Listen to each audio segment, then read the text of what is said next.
Hindi ko pa nararanasan maging masaya. Huwag mo na akong kaawaan. Ayoko na nga ng buhay ko. Huwag mo nang palalain.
Bakit kita kaawaan?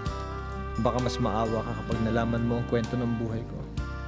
Pero hindi naman kailangan maging bad trip ang buhay natin, di ba? Alam mo, nasa atin na yun kung anong pipili natin buhay, di ba?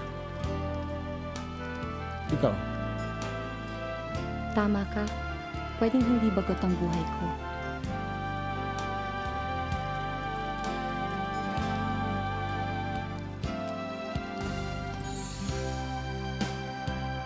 pahingi nga ng cellphone number mo para naman makapag-text tayo. Hindi ka ba nababadoy at sa sulatan?